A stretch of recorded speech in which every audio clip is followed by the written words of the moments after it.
Dave just says, we're on the front lounge, and Dave just says, this ain't working. We got to go back to being a thrash band. And Marty just says, he goes, if we're being a thrash band, I'm out. And there's just silence in the front lounge of the bus. And then he just says, I don't want to do it. That's it. And he turns around, he walks in the back, he closes the door, goes back in the bunk area, goes to the sleep. And we were just, wow, what a weird moment. Are we doing that? Are we going to go back after unthrashing ourselves? Are we going to now just try to go back in? And can we do it? I mean, or is it going to sound fake? Are we just going to sound like a band, trying to write that fucking riff again from Rust in Peace? And, but then the next day, Marty, told Dave he quit. The David Ellefson Show. Featuring Grammy Award winner David Ellefson and respected metal journalist Joshua Toomey. Presented by EllefsonEmporium.com. Here is David and Joshua. Well, Greg, that kind of leads me to this question of, this book is 83 to 2002. Does this leave it open for you to do a second book about the later years? Or, I mean, a lot of times, when people are getting into bands and they want to learn the story, the struggling days are the ones you want to hear about. You don't really care album 9. You know what I'm saying? Like it's already kind of in a streamlined into a certain path of like how we're going to write and record an album, we're going to tour, write and record an album tour, things like that. There's a little bit more of a process, but I think a lot of people, when they get into, they want to learn the early days of bands. So, does that leave you to a second book, or you think 2002 is kind of the good place to end it? I mean, of course, it's like you should never say never, but almost all the books I've ever done, it's like almost I have like a very niche type thing. Like Dave, I know I've interviewed you in the past I had a book called Iron Maiden 80-81, which was just about the Paul Di'Anno era, which is by far my favorite Iron Maiden era, which I'm sure thousands upon millions of Iron Maiden fans would probably disagree with me. But and I also did a book called Rock and Rollin' Man, which was about Bon Scott, which is by far my favorite AC/DC era. So it seems like I almost kind of just like to focus on, what's funny is like most of the books I've ever done are just strictly a topic that I wanted to read a book about or that I found interesting. So that's why, for instance, I did this book about Megadeth. And I mean, again, it's always possible, but really my favorite time of Megadeth was that first go around up until when Dave Mustaine put the band on hold for about a year or however long that was. Let's be very clear. He quit the band. Okay. I want to be very clear about this. This was not hey, we're just taking a break. That's what I was pissed about. Is like, if you're gonna, take a year off, man, chill out, relax, and that began our disagreements.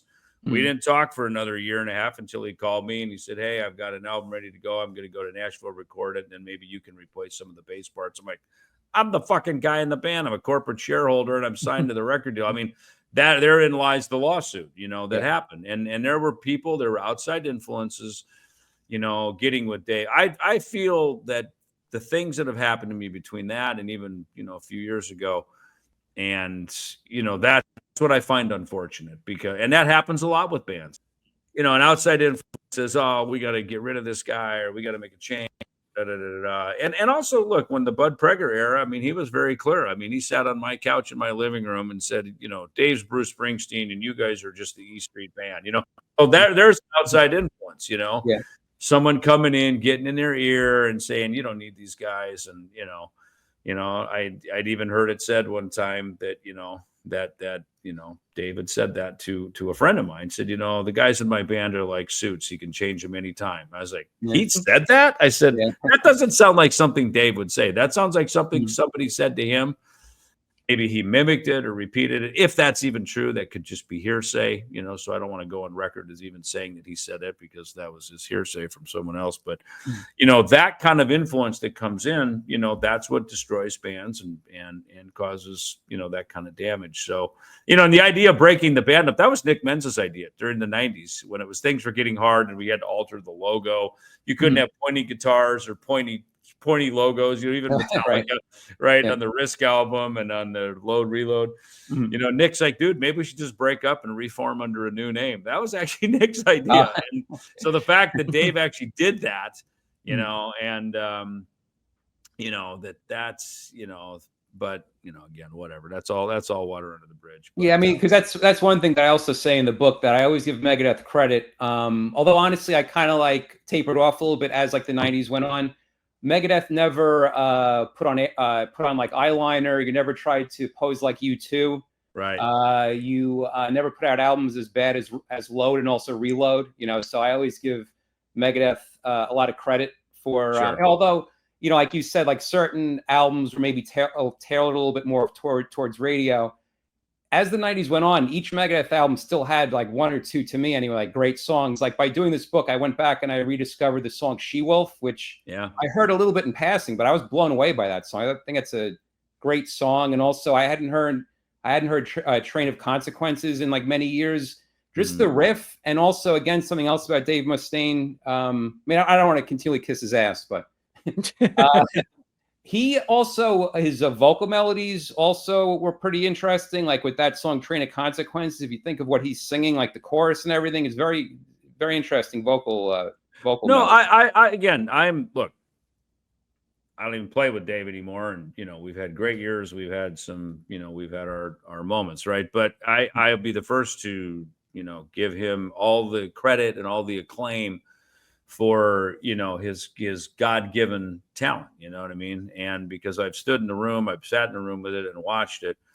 And at times it's almost, is someone a great musician? Well, that's whatever, is someone a great singer? Like we just talked about, that isn't the point.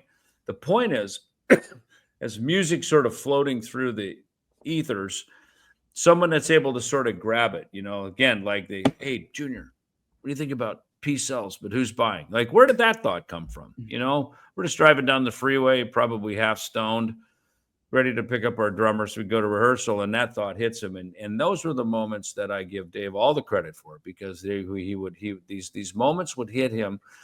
I'm sitting right next to him. That thought didn't come to me, came to him. You know what I mean? So, everybody in a band has a role, right? And, the thing of it is, bands are what bands are because of those people who each have those roles that make up that ensemble, and, I remember when we went in and did Killing Is My Business, and Dave, was just stepped up to the mic. I don't think we never recorded the song Killing Is My Business before. And he stepped up to the mic and started singing that melody. I'm like, whoa, that's super good, man. That's like really super melodic. And for a song called Killing Is My Business, like, it was a really friendly, singable, very harmonious, like, killing is my business. Wow. This is kind of, it's like the Hollies or something, but, so yeah, his, and it's not skill really, because it's not like he's a trained vocalist and is a skilled vocalist. It was this sort of God-given talent. Well, right? I think this is what we liked about Bon Scott. Bon Scott wasn't a skilled singer in the sense of that, right? Ted Nugent wasn't a schooled guitar player, but there's just some raw emotion there. And I think, those are the things that I always considered myself very lucky that, Dave and I got to have those years together, and I told him this when he broke the band up. We sat at Starbucks. He gave me this huge stack of stuff. He said, I want you to remix the catalog. I didn't agree with that, because I felt like it was a grudge. Like, you're just doing this because you're mad that people told you no. You're mad that people said, don't use that song. That riff's not good enough. He didn't want to be told no. You know what I mean? Yeah. So he's like, I'm going to remix the catalog. Now, we always said, so far, so good, so what? Probably could use a different mix to it. Paul Lanny mixed it. We didn't like it. Michael Wagner mixed it. Felt like it got a little too glossy, even though in hindsight, I think it was the right mix for that day. It was a competitive sound. Killing Is My Business. Of course, we just didn't have much money. We kind of ran out of money. So, but that had just been remixed by Bill Kennedy in 2001 and reissued. So I didn't agree with going back and remixing those records. I think that in the work of Max Norman, Dan Huff, you can't beat those guys, man. Those guys are great fucking record producers. They're great mixers. You know, to me, Cryptic Writings lost a lot of its luster, a lot of its polish. I didn't like most of the stuff from the 90s. And look, quite honestly, the remixes Dave did, the bass sounds better. I should be the one championing those mixes because quite honestly, the bass sounds better, right? Because there's less gloss. There's more punch, right? So you can hear the fucking bass a lot better. That was one of the things when we made these big, expensive, high-dollar records, is in order to get snare drums big, which were the sound of the day, in order to get, in order to kind of get this big washed room mix, drum tone kind of thing, punch is going to go away and bass is going to suffer probably first, and it wasn't a volume thing. It was just, you're competing with reverb, you're competing with these things. So to some degree, Dave's remixes brought out a raw punch that the other ones didn't, but I still stand by the original mixes. I just think that's how those records were made to be. They were meant to sound like that. And that's, when you make a record, that's part of what it is. Don't fuck with that. Leave that alone. Yeah, because that's one thing I say in the book, the world state-of-the-art speed metal band, the Megadeth story, is I much prefer the original mix of P-Cells. I just think that, again, like what you said, I mean, of course, it's good to hear the bass up front a little bit more, but, you can't go back and change. Like, that's what made Kiss Hotter Than Hell such a unique record, is the horrible production. Although I'm not saying P-Cells had horrible production, I'm just saying that like the production that first came out is the one everyone is used to. You can't really change it that much, Right. That's just my 2 cents. A mix is a big part. We had this discussion with Max Cavalera regarding Andy Wallace. I have a friend of mine, Alejandro, from Cultura Trace. He's convinced that once Andy Wallace touches your record, it's immediately a hit. I tend to think he's right. I don't know if it's because of Andy or because at that point you've got enough money to afford the best and Andy's just a piece of that. I don't know. Yeah, there are some people that touch records that they have a magic to them. They have my new Ellefson Soto record. We produced that record. We did it ourselves. It sounds really good. It's written well. It's recorded very well. But when we give it to Chris Collier to mix it, it goes to a whole other level. I mean, I hear our rough mixes. They sound good, but it's like a work mix versus the mix. You know what I mean? Okay. So I've just had this recent experience myself with my own records, and that's why sometimes records go through that assembly line production. There's the team that records it, then there's the team that mixes it, and I, for me, I'm of that belief too, that when you hear a mix, it's competitive and it's proper for that day and that sound. In fact, I remember when Dave came over to my house and brought me the mixes of Cryptic Writings, I couldn't believe how good I was like, that record, we finally made a record that sounds so much better than our band. You know what I mean? Like, I remember as a kid growing up hearing like Cheap Trick Dream Police or Kiss Destroyer, and I'm going, why don't my band sound like that? You know what I mean? And I remember, hearing records, some even early Megadeth records, and it sounded like, well, that sounds like us. Like, we just recorded that. But when Cryptic Writings came, it was like, that just sounds like someone just threw a bunch of awesome fairy dust on that. And that just sounds like fucking magic, Yeah. And that was the magic of Dan Huff and his team making a record in Nashville, kind of often, the Wizard of Oz, and they gave it back to us. It was like, holy shit, what did you do to this? This is magical. Yeah. And not only were the songs great, it was managed well, but part of it is the sound of that record. That was competitive. That's what stood up against Creed and Godsmack, whatever else was out on the record. On the Metallica stood up against the Black Album, or whatever else was out there at that time. So to me, mixes are a big part of the character of a record, and you don't fuck with that. Yeah. Because you just mentioned the producer Andy Wallace, and funny enough, I know he's associated a lot with a lot of classic like metal albums. But what's interesting is, for me, some of my favorite albums he ever worked on are albums he produced from 1994 to 1995, and they were not metal albums. He produced Jeff Buckley Grace. He produced a very underrated Faith No More album called King for a Day, Fool for a Lifetime. My favorite Faith No More album, by the way. And then one of my favorite all-time albums that I don't know if the metal audience is that familiar with, Blind Melon Soup, which was the last album Blind Melon recorded with Shannon Hoon. It came out in August 1995, and Shannon Hoon died in October 1995. So it wasn't properly toured behind or anything, but that's an album that to this day is one of like my top Desert Island Disc type albums. Wow. Are you? Okay. Yeah, I was going to say, Dave, are you familiar with Blind Melon's music at all, besides just the hit called No Rain? Not that much. I watched a really good documentary on an airplane a few months back. There's a great documentary on him. There's this funny picture of him meeting me and Dave at a record in-store appearance when he was a kid. Yeah, that's it. That's the one. Yeah, and who knew? He just looks like some happy high school kid, which I guess he probably was. Big Megadeth fan. Right.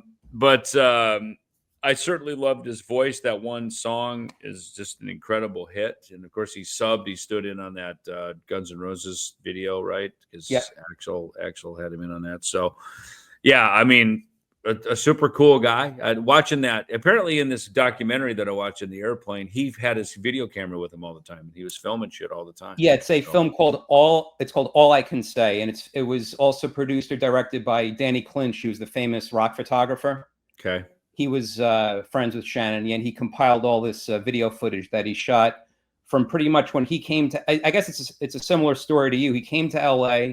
He was actually friendly with Axl Rose before coming to LA. He comes to LA. Axl Rose kind of takes him under his wing. He sings on the song "Don't Cry." He hooks up with these guys who just happen to be all great musicians that become Blind Melon, and then they put out that album, becomes a huge hit. The second album, I think, is even better than the first album, but then he sadly had a very bad drug problem and died from a cocaine overdose in his bunk on tour. Yeah. Very sad. Sad how some people are able to survive it, such as you and Dave Mustaine. You go on to great things, and other people just, I guess, I don't know if it's tolerance or just how bad off. Yeah, I don't know. Yeah, I mean, Scott Weiland. Look, we took Stone Temple Pilots out. He had no idea that he was on drugs at all. Right. Lane Staley. We took out with them and had no idea until he disclosed it. At the beginning of the Clash of the Titans tour. So, but look, as they say, but for the grace of God, you know what I mean. There's for some reason. I'm certainly thankful to have gotten clean because I remember most of my life. It's funny. I wasn't as deep, I was getting deep in it. So it's a good thing I got out. I'm the guy that probably went about 2 rings down into the rings of hell and got out. Some go down 7 or 9, whatever, to the bottom, and some just don't get out. So and I think for me, I wasn't raised like that. That was, my musical aptitude and everything that I enjoyed about music was not born of rebellion and, sort of running away from home and drugs and booze and all that. That was not part of my story, So, I'm glad I was able to move past that. Yeah. So, hey, everybody, David and Josh here, and just want to let you know about Rockabillia, our new partners here on the show. And you can visit them and enter David10 for 10% off on any of your purchases. So, some cool stuff they have there, Josh. Yeah, it's pretty awesome company. I mean, if you're of my generation of the, we go to the magazine aisle and, when it was a print magazine and, Rockabillia was in every Metal Edge and Metal Maniacs and whatever else, and you would circle every Megadeth t-shirt you wanted or Metallica or Slayer or whatnot. So super pumped to have Rockabillia on with the David Ellefson Show. And, just a few things. They've got over 500,000 items over at rockabillia.com. Including staples like the Master of Puppets shirts, Rest in Peace shirts. They do limited edition exclusive drops each month. And the one thing that they wanted to stress was everything is 100% authentic. No bootlegs over there at rockabillia.com. So that's obviously a plus there too. Cool. So the money goes where it's supposed to go. So, all right. Excellent. All right. So check it out. Rockabillia, David 10 for 10% off. Check it out. Rockabillia.com. So am I totally off base saying that the Peace Cells lineup is the definitive and best Megadeth lineup, or am I on point? What do you guys think? See, I'm the Rust in Peace lineup guy, so give me Nick Menza and Marty Friedman, but that's also where I came into the band too. Right. So I think a lot of people Yeah. Yeah. Because I came in during P cells, so that probably has a lot to do with it. But I think. Look, best. What's your favorite song? What's your to me, I don't have any favorite anything. On Tuesday, suddenly the Blind Melon song's my favorite because it's the first song I heard in the morning. The other day I heard Little Pig, Let Me In. Right? The Green Jelly song. I can't get that fucking song out of my head, right? And it just I haven't seen that in 30 years on MTV. And so it'll just be anything. Usually it's the first song I hear of the day that's my favorite song today, right?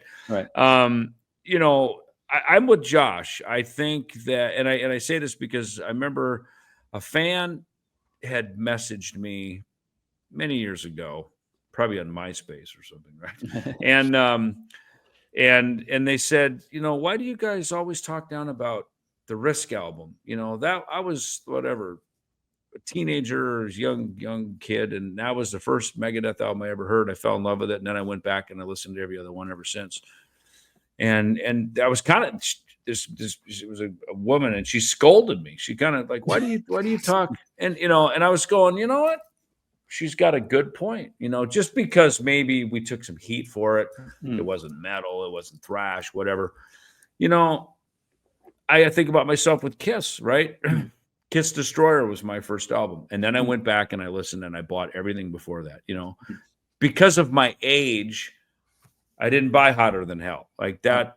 I missed that, right? Same with the Beatles. I had the same discussion with Mark Hudson on a Rock and Roll Fantasy Camp tour. He was screaming at me, the Beatles, you need to get your rock and roll songbook together, kid. He's scolding me. I'm like, Mark, I was born in 1964. That was the Beatles came out. By the time I even started hearing rock and roll, I mean, outside of my mom, Neil Diamond and stuff around the house, Elvis. By the time I started hearing my rock and roll that connected with me in my life, it was the mid 70s. The Beatles were over. I missed it, and can't blame me. The one thing none of us ever had anything to do with is our birthday. We were involved, I guess, but we didn't have anything to do with it. That's why it's a gift, right? That's why it's a present, right? So, I always think about that with music, that, some people are an old soul, man. They just love, young people just love music we grew up with, right? As grown adults. And, other times, that's why I don't, people ask me, what do you think about today's music? I go, hey, man, that's their song, man. That's what they're writing. That's what they're connecting with.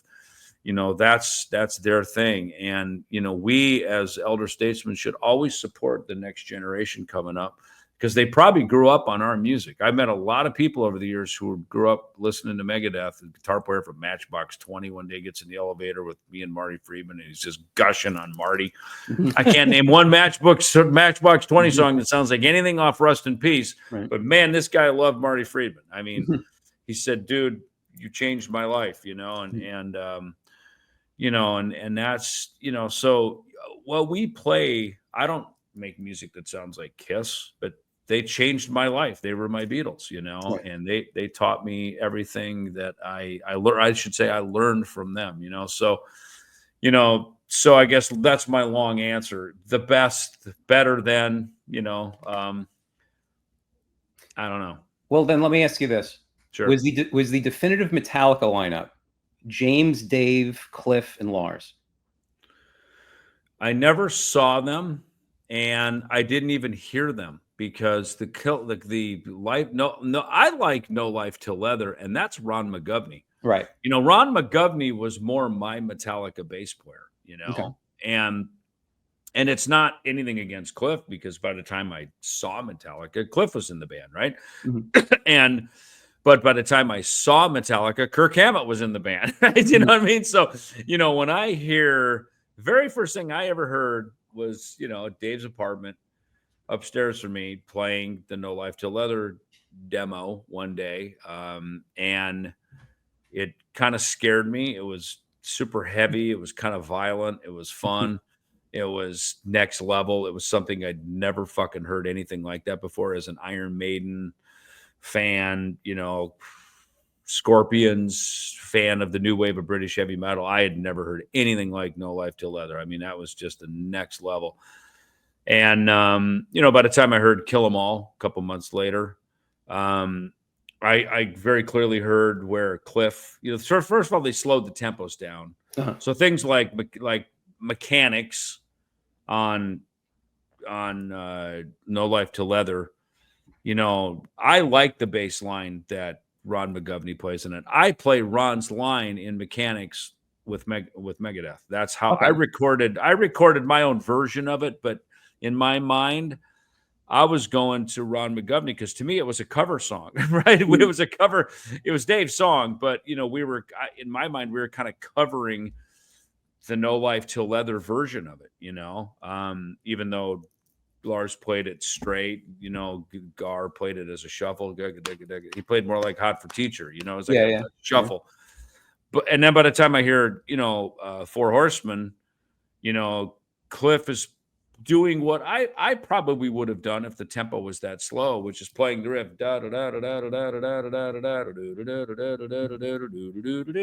Right? I probably would have played that too if the tempo was that slow, because that's kind of what we did. We all played the riff, right? That's right. So, I liked what Cliff did with it. I'd like, that's totally fucking on point, man. I love what he did on Kill 'Em All, but he was not my first, Metallica experience as a bass player. So, to me, I always go back to, I love No Life Till Leather. I think Master of Puppets is brilliant. I think it in my mind, it took that band 3 albums to finally hit their fucking juicy sweet spot, which is Master of Puppets. And then it took another couple records until they really fucking nailed it again with the Black Album, and I give Bob Rock as much credit on that record as anything. He having worked with great producers, he focused what was already a great band with really great elements. He was able to take those elements and really put it together to make the fucking nuclear bomb, Yeah. And Dave, I just realized before I asked you the question, if Metallica made you an offer you couldn't refuse back in 1986, I think you just answered 2001. So if Metallica comes to you in 1986, like that time you said Lars talked to you backstage and says, "Look, we want you. We're going to split it 4 ways with you." What do you do at that point? Again, interesting conversation, because we had just signed to Capitol Records. We're on tour. Peace Sells had just come out. Would I go join their band, who I was a fan of more than anything? I was friends with the Metallica guys. I've been friends with Metallica because I don't have a horse in the race of the Megadeth Metallica feud. I really don't. It's I like their band. I like them as people. I like their band. I'm very thankful that they broke the doors down for all of us to follow, and get in the room. But that would be a tough one, because we had Gary Holt on the podcast, and they said, "Do you regret that Kirk got the call rather than you to go out and record Kill 'Em All?" And he said, Metallica was nobody. Right. I mean, Exodus was, in the same game as Metallica from the Bay Area, and they go off and record an album. Like, who knew that was going to get that big? I mean, who knew, right? Right. True. So,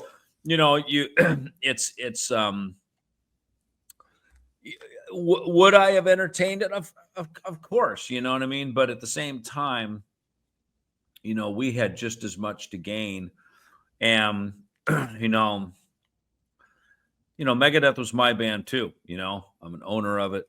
I'm a shareholder of it. It's mine. It's my name on the door just as much, and which is why, back to the beginning of the interview, when I had to take issue with you saying Megadeth, the Megadeth story is all about Dave Mustaine, because to me, and I know what you mean, the perspective and sometimes the press, that because Dave was the singer, the Metallica fallout, all that stuff. I get it, and I don't. And look, I'm thankful that there was a story there, because bands start and like, who are you? Why should we care? Some band from fucking wherever, right? Oh, you guys wear masks. Or I remember Crimson Glory, one of the first bands here in Europe. Remember them, yeah. Right, they had the masks, and it was like, well, you certainly remember them, you know. they right. So, you know what I mean? So in our story was, you know, Dave was the guy unceremoniously, you know, let go from Metallica, and he didn't let it go, and that became part of the story. I found it a bit annoying at times because I think by the Peace Cells album, we found our own voice, we found our own path, and I think Metallica thought the same thing. You know, Lars would come to our shows, so did James once in a while, but Lars would come to our shows. Lars is openly admits, you know, he's a fan of Megadeth, especially the Peace Cells record, you know. And so, and I think in Metallica's mind, you know, if they sold 120,000 records, excuse me, and Dave was a quarter member and Megadeth sold 30,000, well, that's like being a quarter member of Metallica. What's Dave complaining about? You know what I mean? Now, we all know selling 30,000 records that you have to split 4 ways and all that goes into that. It's a lot smaller than 120,000 records. I mean, you know, or 100, or am I saying that right? 120 million, I guess I should say 30 million versus 120 million, right? So, but I think, you know, Metallica has always respected Dave and respected Megadeth, you know, like, fuck, you're our running mates, you know what I mean? And we're all a branch off the Metallica family tree. I mean, let's face it, right? Every one of us. And now probably you too, because you just wrote a book about Megadeth, which is a branch off the Metallica tree. And same with Josh, because he hangs out with a guy who was in Metallica. It was in Megadeth, you know? Right. I was going to say, I have to finally come clean. The real reason why I started off the book with a very controversial comment is because I wanted to get your attention, so that would lead to you inviting me on this podcast. I knew it. I was like, I was just told Josh, you can fuck that guy. We're not having him on the podcast. How dare he start his book like that? And it has to be on our podcast. Fuck that guy. No, Greg. Well, I will say that it was nice to, as I'm reading the book, obviously you shout out the podcast in the book. I was like, hey, look at us. We're already, you know, we're already in books. Good times. Yes. But, you know, one last thing I'll bring up is when they talk about in the book, looking back, do you think Metallica did Dave Mustaine a favor by kicking him out? Because my whole thing is, I don't think he would have fit in with Metallica with the direction they wound up going at all. No, not at all. I don't think so at all. Not at all. And you know, I look, things go the way they go, right? And I mean, I think, look, as much as it sucked to start over, I saw Dave become a vastly better guitar player pretty quickly after Metallica. You know, I met him about 6 weeks after he got let go. And I remember that summer we had this friend that would go to GIT, Musicians Institute, and he'd come over and he'd smoke pot with us and he'd show us shit that he learned. Like, he'd go, hey, here's this harmonic minor riff. This is exactly what fucking Uli Roth is using in Speedy's Coming, or, you know, Sales of Sharon. And right. We would sit, and me and Ed, and his name is Ed, and Ed and Dave and me, we would sit there and we would go over these, and I'd learn the bass parts. I'd learn the guitar parts on bass. Because I'd had some study in music theory. You know, I played in jazz band. I'm a schooled musician. I'm an educated musician. So I knew what he was talking about. And I almost went to MI, right? So to me, I was kind of a sponge too. You know, Dave's kind of making this stuff up. He was not an educated musician in a classroom sense. So he's more of a feel, you know, and again, I always say, you know, Dave's like a vessel for creativity. It just so happens that it's expressed through a guitar and through a lyric. You know what I mean? He's not like the schooled, super ultra skilled, smooth, incredible musician in that sense. You know, in fact, lots of times things would come to him in the room and he'd go, Kiko, come here. How do I play this part? You know, he would need someone who had advanced musical aptitudes to sort of go, oh, what you're trying to say is this. You know, it's almost like having a thought and going, fuck, and not being able to speak the language. You know what I mean? Like, you're frustrated because you can't totally speak the language because it's not your native tongue. You know what I mean? And that may sound weird to say, but it showed me that someone like Dave is someone who these thoughts that he then puts out as music and lyrics and things come to him from a whole different dimension. They really do. And they're right here. They're right around us. It's almost like a poltergeist. He's just in touch with it. He can just grab it. You know, hey, what do you think about peace sells, but who's buying? You know, that was sitting right here. He would just happen to be aware enough to be able to grab it. You know what I mean? And you know, I found even sometimes we'd smoke a bunch of pot and suddenly Dave would get really chill and suddenly pick up his guitar and start writing stuff. It's almost like it would break down the wall between this dimension and the dimension right out here where the songs were, you know? Yeah. And that's a really interesting thing to experience in person, you know? Yeah, because I was going to say something that I also find absolutely fascinating is how, like, you know, like you get together with Dave Mustaine and like you both create this great band, whereas like how many zillions of other, you know, like just that you and him just cross paths the way you did and it leads to this band.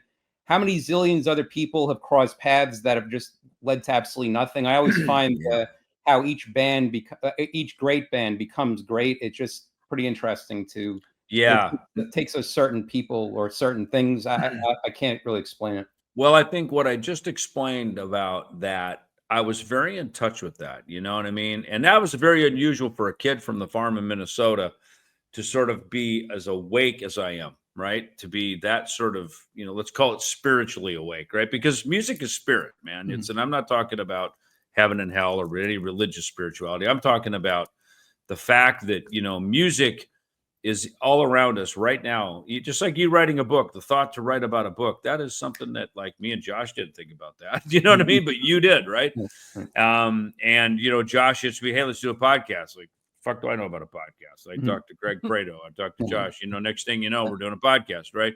So the fact that someone sees something in you to tap you to say, you'd be good at this. You should explore this. You know, that is something that, you know, even after Metallica, the good Lord put me right there by Dave to say, hey, Dave, we're going to keep going, man. You're not done yet, you know? Yeah. And I feel like I got to do that with KK Downing, just as a fan and a friend of his. Go, Ken, get your guitar on. You're not done. Let's go. You know what I mean? And, you know, and to just get back on stage and experience that. And then he fucking did KK's Priest. He's back out. And I'm not trying to take credit for anything. I'm saying, you know, I'm sort of this, you know, heavy metal apostle guy that kind of goes around and I'm sort of put in rooms where it's like, that's one of my gifts, you know, is to sort of see these things in others and say, hey, why don't we do this? Why don't we go here? What, you know, and, you know, because the world needs it, right? The you know, not just the earth, but the whole fucking spirit world needs it. It needs this song. It needs this to be said. We need to hear more from you. You're not done yet, Keith. Because Dave, when I met him, I mean, he's like, yeah, I may be done with music. I might just go into computers. And I was just like, what? Yeah. You know, I'm driving. I'm like, what? You're like, no, that's not what you're doing. You know what I mean? Right. And, you know, I was sitting there going, you know, this is something really, this is bigger than all of us. And, you know, you're just kind of the nucleus of it. You know what I mean? That it's, and I think ultimately the reason Dave says, he goes, it's my song and I wrote this and no. You know, I think he just wants to be heard and be recognized for that. You know, that's why when I say we wrote Peace Sells in the Room as a band, I'm not trying to take away anything from Dave because I know how coveted and special that is. I'm just speaking to Peace Sells is that song because of the four of us who were in the room at that time and put that together. Like what Josh was saying, you know, some guy just chunking away. In fact, Dave has done that before, you know, getting a tone. He'll chunk on something at sound check. I go, whoa, dude, what is that? He goes, what? I said, that fucking thing you're playing right there. He goes, I don't know. I'm just fucking getting my guitar tone. You know what I mean? And I'll go, you know, there was one thing that he would do at sound check and he would just do it to check. And I go, dude, we should fucking put a drum groove behind that, you know? And I think Nick or somebody said, we put a groove behind it and it's like, that's a fucking bitch and riff, you know? Yeah. So, you know, that's the kind of interactions that happen between creative types and band guys, you know? So now, Josh, would you agree that David Ellefson is a heavy metal Forrest Gump? Heavy metal. Yeah, absolutely. Yeah. Because like, think about all the different people that you've been lucky to play with, whether it be Megadeth, KK Downing, you said Jeff Scott Soto, the gentleman from the band Sponge. What's Vinnie, Vinnie, Lucid, from the Lucid, which I hate to be a shameless plugger, but he was interviewed for this book that's coming out in October by me. This Plug one? away. Oh, that one right there, yeah. Dude, Vinnie is so fucking rock and roll, man. That guy he's kind of like the guy that'd be like, yeah, come here, kid, come down the alley, and then open his coat up. Hey, I want to buy a watch. Hey, he's no, he is so rock and roll, man. I love that guy. I mean, he is the real deal for sure. He had some great things to say in this book that's coming out in October, which is called Alternative for the Masses, the 90s Alt-Rock Revolution in Oral History. That's the name of that one, which nice. Yeah, so I think, Dave, I sent you a copy as well. You'll be getting soon. Okay, good. Thank you. Well, listen, guys, we've been on for an hour and a half. We could probably go for another 2 hours. But, Greg, you've been so gracious to me, interviewing me over the years. You've been very kind in your words. Your interviews have reached millions of people, and I really appreciate it. And it was fun to extend it back to you, to have you on here with us, and thank you for writing a book about my band. Yeah, exactly. Even though I'm not on the cover, I will forgive you this one time. And there are some very, very interesting photos of you, such as this one that I never saw before. You as a young man. You see that? Let me see. Oh yeah, Backstage at the Stone. I think that was Stone, right. Yes. Yeah, I think it was at the Stone. Yeah. And you're wearing a Merciful Fate shirt, which would definitely be worth a pretty penny these days if you. It probably would be, yeah. And as well as that BC Rich bass. I don't know where that thing ended up. In fact, I shaved the neck down. That's the thing that we were doing back in the day. We wanted skinny, thin neck, so I shaved it down and I hit the truss rod, which then just fucking ruined. And it was a neck through, so it was. Right, yes. So, but Josh, sorry you had to just listen to us fucking. No. I'm as big of a Megadeth fan as anybody. So hearing these stories, I'm always down to hear these stories. So yeah, I love it.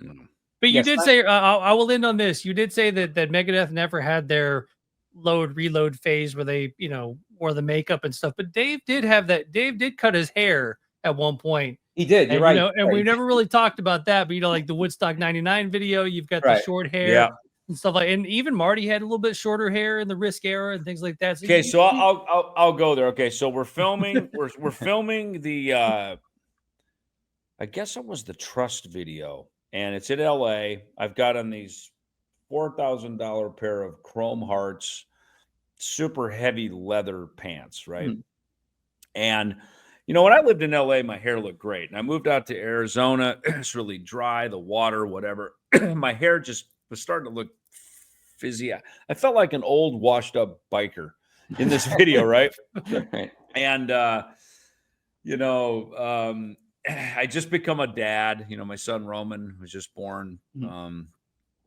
And actually right before we started writing that album. And all of a sudden, I just was at this phase of my life. I'm like, I don't want to look like this. Like this, I feel like I look tired. I look old, and I thought if there's ever a time to cut my hair and start over, it's right now, because having short hair is fashionable. Sully had short hair. Tommy Lee had just cut his hair.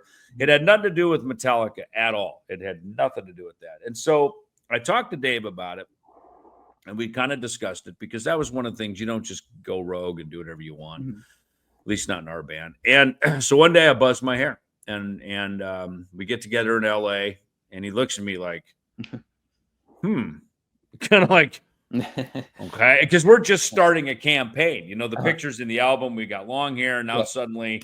And I cut my hair because I don't have tattoos and I don't have big fucking earrings. And I don't, I realize in order to cut your hair, and Josh, you're a handsome guy with short hair. Like you look cool with short hair. Me with short hair, I look like a Cub Scout. I just look like a nice boy. Yeah, a nice boy from the farm, like in church. I'm like, in the choir. Like I don't pull it off because I don't have tats and I don't have some angry look on my feet. Ricky Rackman had his tats, and these guys, they look fucking cool. I didn't look cool. I just look like a nerdy dude, right? And so But there was a phase toward the end of the Cryptic Writings tour. All So right. there was this phase toward the end of the Cryptic Writings tour where I kind of felt like I had the look, right? I was wearing boots, stretch jeans, good t-shirt stuff, and my hair was, as Al Petrelli called it, high and tight, and I felt like, my hair started to grow out a little bit. I felt like it had a look, but it was hard. It wasn't until really, I think we got into even the Risk album.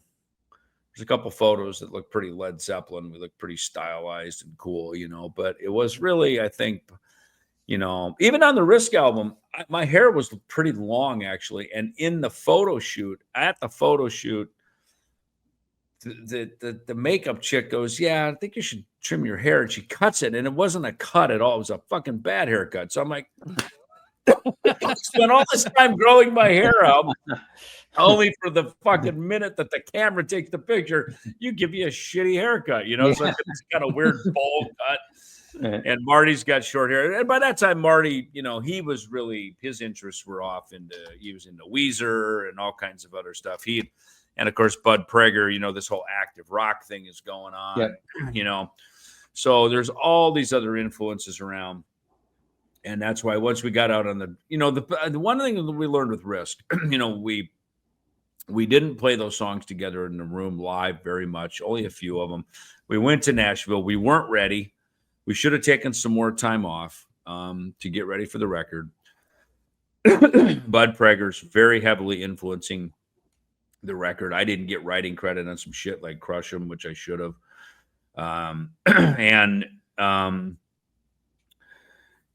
We go down there thinking, we'll shit out the heavy metal songs while we're down there, no problem. That'll be easy. But these fucking radio songs are really hard to write. So we spent the time in that. And then we got down there and we never did write the heavy metal songs. We just got so distracted by trying to make this radio record. And it just was so far the wrong direction. And it's a great album. I mean, I think I still listen to it and I go, this is really a great record. The songs are really good. It can't say Megadeth, and come out in that. And even we just, we went left and everyone else went right, and so that was one where we just, missed the target on it. Would you say Risk is Megadeth's The Elder? So funny you say that. I was literally thinking about that album the other day, mostly because I saw a door handle on a hotel that looked like the Elder. Right. I went, fuck, it's The Elder, But it's funny. That's probably, it's not Load Reload for sure. It's not that at all. But The Elder is really more of a concept album. But it was this diversion for sure. And it was, we put a lot of time into that record. We spent a lot of money on it. Dan Huff was walking around the studio going, "Man, I just can't keep making these rock records. I can make a country record in 6 weeks." And, and this album's taken me 5 months. It's like, This is just too long. It was all just going the wrong direction, but it was on that tour. We didn't play these songs together really much at all. And most of them we didn't even play at all as a band in a rehearsal room. We just went in the studio and then we go out on the road and we realize, oh my God, these songs don't work at all with our audience. So we started playing 5 songs and we were playing clubs, we were playing not the right rooms. We were playing smaller venues. And as we're playing them, we're going, these songs are not connecting at all. So we go from having 5 songs in the set to 3 to 1, you know what I mean? And then and that was, I'll never forget the night we're leaving the what's that venue, Josh? You probably played there outside of Philadelphia. Crocodile Rock? Crocodile Rock, I think it was. Yeah, Crocodile Rock. We're leaving there and we're having a discussion in the front lounge of the bus. We're driving down to Myrtle Beach, I think. And Dave just says, we're on the front lounge. And Dave just says, this ain't working. We got to go back to being a thrash band. And Marty just says, he goes, if we're being a thrash band, I'm out. And there's just silence in the front lounge of the bus. And then he just says, I don't want to do it. That's it. And he turns around, he walks in the back, he closes the door, goes back in the bunk area, goes to the sleep. And we were just sitting there in the front lounge, me and DeGrasso and Dave, and it was just kind of like, wow, what a weird moment. Are we doing that? Are we going to go back after unthrashing ourselves? Are we going to now just try to go back in? And can we do it? I mean, or is it going to sound fake? Are we just going to sound like a band, trying to write that fucking riff again from Rust in Peace? And but then the next day, Marty, told Dave he quit. And, Jimmy goes, I know a guy who can cover it, and calls Petrelli, and that began the transition. So there it was. Damn. Well, this has been fun. Absolutely. So all right, well, cool. Well, listen, guys. Hour 42 or something it is. It's on the clock here, so who knows how long it'll turn out to be. But anyway, Greg, look forward to talking to you again soon. Thank you for writing a book. Yep. This is what it looks like. Yep. There you go. Yep. And thanks again, guys. It was great having me. If you want to have me back on again, just let me know. Yeah. Awesome. Cool. Thanks, you guys. Appreciate it.